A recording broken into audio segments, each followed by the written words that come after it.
Maddie, what brought you to train with me at Bear Fitness? So I've been a competitive athlete for a number of years now, and I have gone back and forth between different trainers, physical therapists, and because of how much I've been moving around, I've had a hard time finding one person I've been able to stick with and feel like I've seen a lot of improvement with my athleticism, my competitiveness. So my coach and I stumbled across your name and kind of your accolades and what your experience level has been, and we decided to try it out. So, by the way, what sport do you play and where at? I am a collegiate tennis player. I play at Indiana Wesleyan University, and I've been there since 2018, so I'm a senior. So, in the 2.5 years you've trained, what has been the difference in your ranking and difference in yourself and your playing? So, my first 2 years at IWO before I started really working with you, I was top 20 athlete, doing pretty well, had a couple of chronic injuries that I was having a hard time getting over, and I was okay. But once I started working with you, I have, the past 2 years, been able to defend a regional tournament title. I have been able to be in the top 10, top 12 in the nation with my singles ranking, and I have been able to have some pretty incredible matches just because of sheer athleticism and being able to hold my own out there. So it's been a really big difference just in the 2 years that I've been able to work with you. What were the things that you learned through here and things that you got that helps you on the court?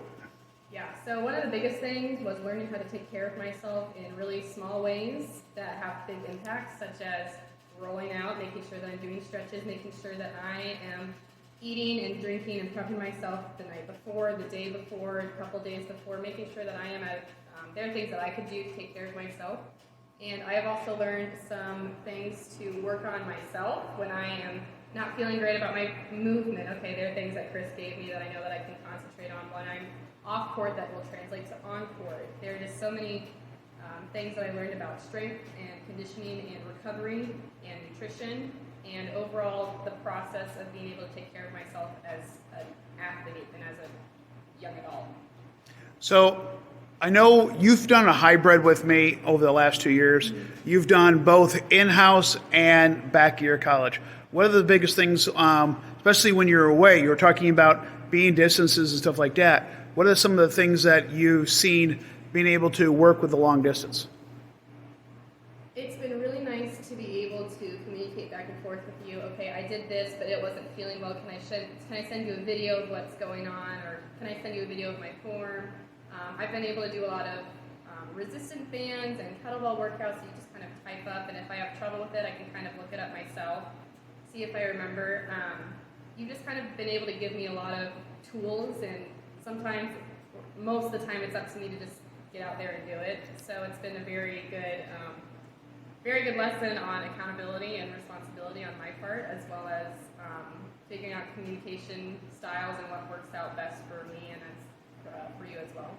So for the up-and-coming tennis athletes, the ones in high school, younger, and collegiate that are looking for that next stage, if they're on that shy point of they're worried about those, like, think about the lifting athletes for the football players or anything else, what would you say to those guys, ladies?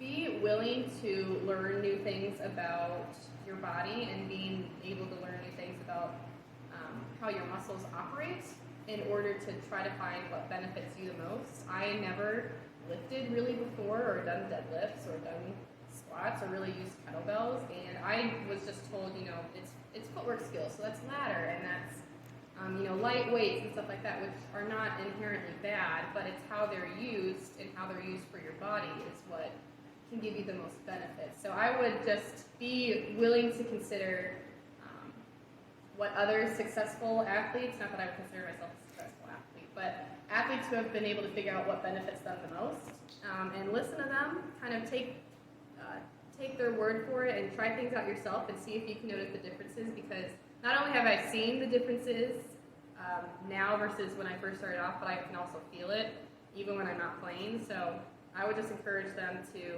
do their research and try things and not just go with what the norm or